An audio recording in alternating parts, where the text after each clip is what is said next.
Y hablando de los derechos de los futbolistas, tenemos una charla muy interesante con un jugador legendario, un jugador importante del Guadalajara, de la selección mexicana. Su paso por el América fue muy controversial. Y lo que decía Roberto Gómez Junco tiene razón. Quizá los tiempos evidentemente han cambiado. Antes un jugador no tenía ni voz ni voto. Hoy puede decir, no quiero ir a tal lugar, no quiero que me cambien a ese equipo.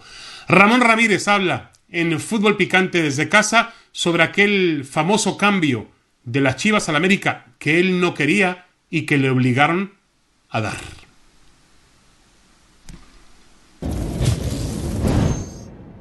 Todo el mundo sabemos, porque se ha hablado mucho de aquella historia tuya de la transacción de Chivas al América, que obviamente recibió mucha polémica, mucha controversia. ¿Tú sigues pensando que no estaba en tus manos? Sí, y que hice lo que en ese momento, de acuerdo a la voz y voto que tenía el futbolista, hice hasta donde me fue posible, David. Esa es la verdad.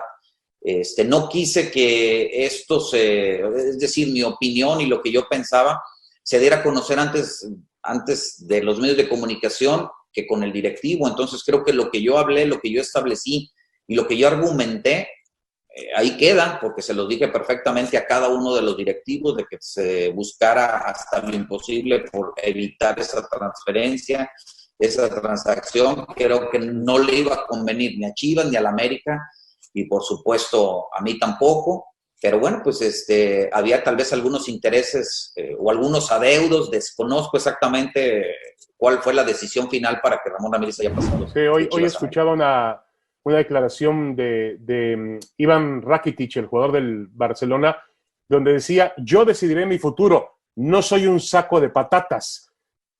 También está claro que el fútbol ha cambiado, Ramón, de tus días a estos días. Hoy el jugador, te pregunto, ¿tiene más voz y voto en México?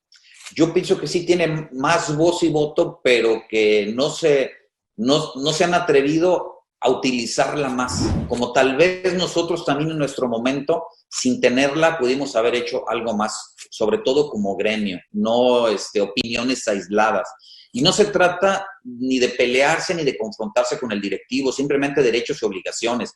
Y bien lo dices, Rakitic, pues por supuesto, y el jugador europeo sabe perfectamente que tiene un contrato de trabajo, que no pertenece necesariamente a una institución, simplemente se le contrata por un tiempo determinado. Acá en México durante muchos años, pues nos hemos sentido así, que pertenecemos realmente a la institución.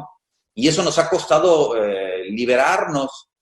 Y te digo, y es como una rueda de la fortuna, es un círculo vicioso. Ahorita yo lo digo y yo lo hablo porque ya estoy fuera de, pero en su momento cuando estaba, pues me costaba mucho trabajo porque sabía las consecuencias que podían venir. Entonces no es que me esté curando en salud, simplemente es esa famosa rueda de la fortuna. Hoy yo sí creo que el futbolista está mucho más preparado, está mucho más consciente y podría asumir con mayor calidad ese derecho.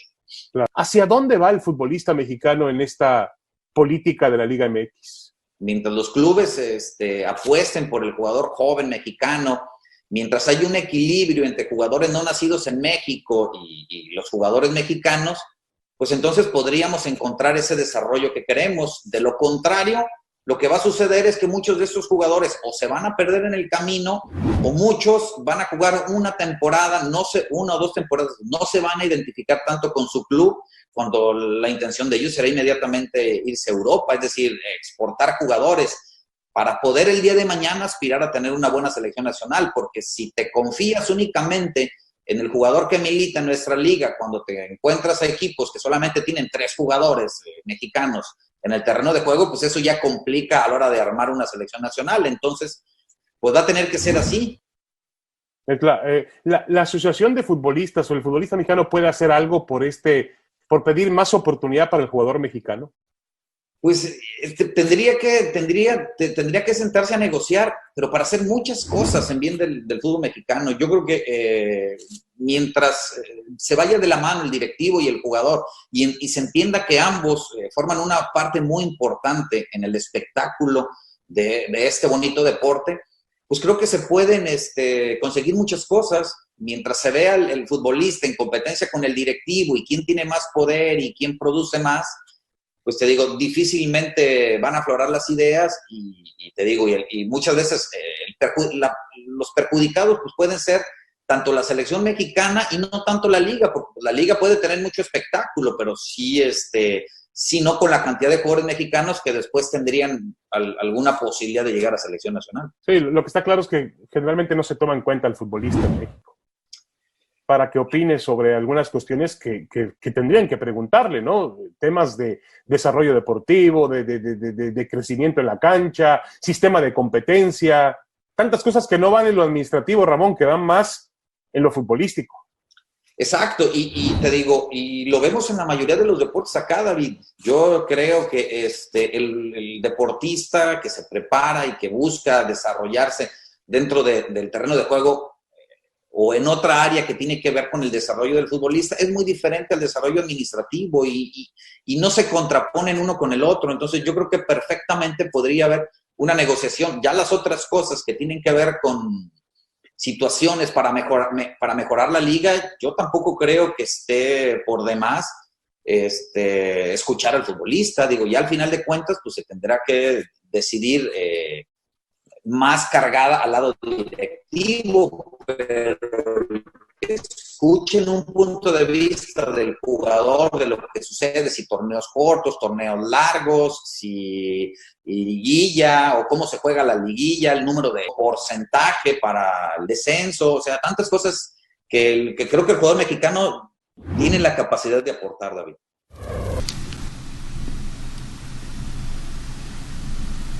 Bueno, muy claro y contundente Ramón Ramírez con lo que dice. El futbolista mexicano necesita atreverse a más, no se atreve a más. Hay miedo, teme a las consecuencias, el futbolista mexicano.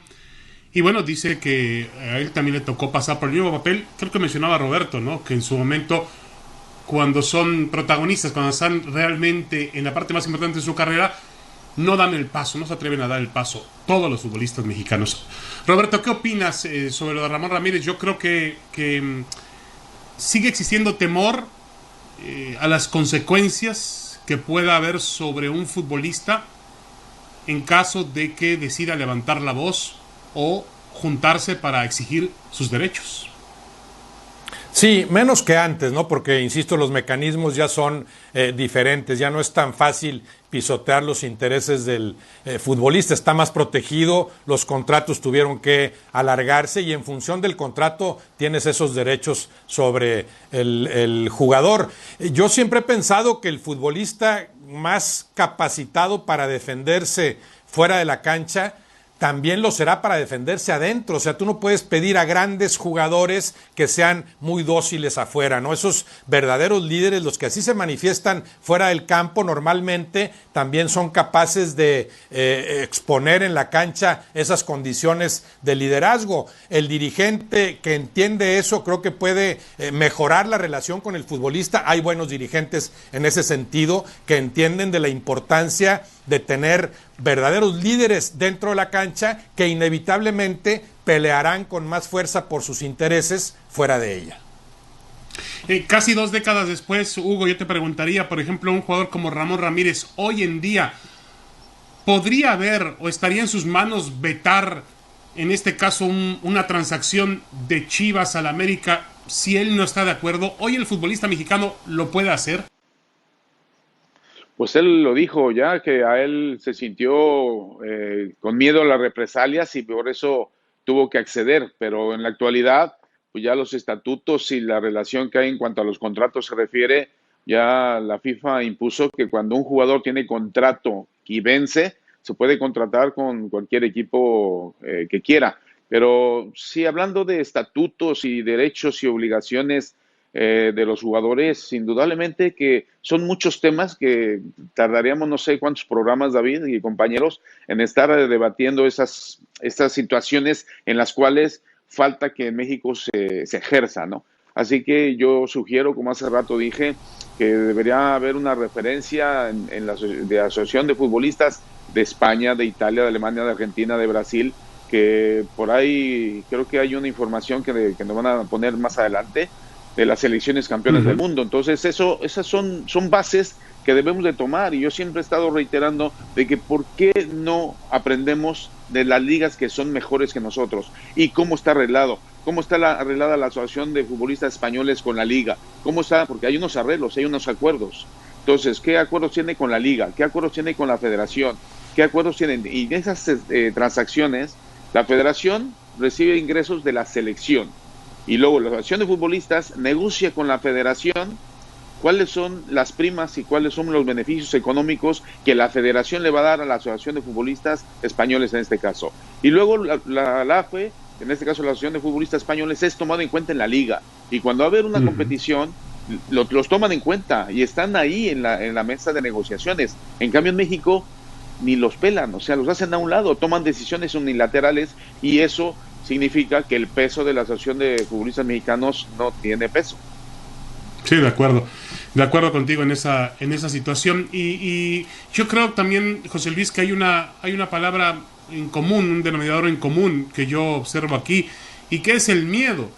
Para mí los dirigentes del fútbol mexicano tienen miedo de que el futbolista tenga poder y ejerza sus derechos y el jugador tiene miedo de las consecuencias de ejercer sus derechos.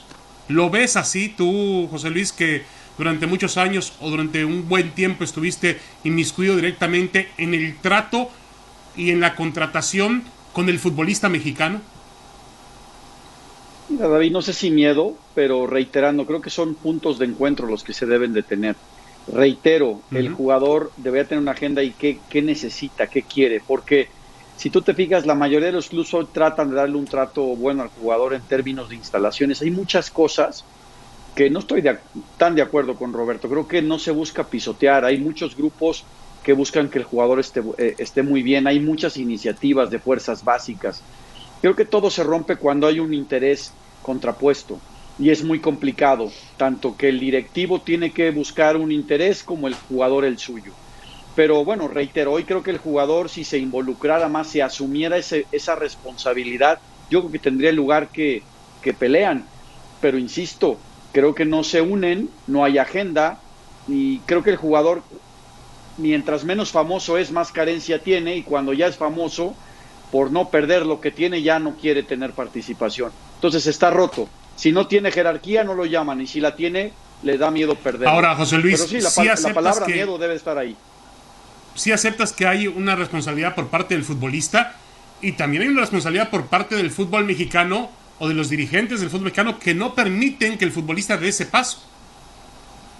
No sé si sea así, David. Yo creo que es una deficiencia, como dices tú. ¿Quién liderea al futbolista? Porque en los acuerdos con los clubes, creo que los jugadores en general están contentos con los clubes. Habrá sus Veracruz, habrá situaciones. Pero yo diría que en una calificación de liga, la relación clubes-jugadores me parece que no es mala. Y hay muchas cosas que se han avanzado. Creo que es cuando hablas de gremios cuando se separan las situaciones. Entonces creo que ahí es donde debería de haber la agenda, en qué el jugador quisiera opinar, en qué no puede opinar o da una opinión que no tiene que ser una instrucción. A veces también se pierde que el que te pidan una opinión, tú la tomas como que se tiene que hacer lo que tú digas y tampoco es una opinión y punto, ¿no? Creo que es un tema de entendimiento que viene mejorándose cada vez más, David. Ese es mi punto de vista. Yo veo que hay cada vez más comunión. Correcto. Bueno, vamos a ir a una pequeña pausa en Fútbol Picante desde casa. Vamos a regresar con un reportaje muy interesante sobre las ligas, los sistemas de fútbol más desarrollados del mundo y cuáles son los derechos de los futbolistas. Una pausa, regresamos. Fútbol Picante desde casa.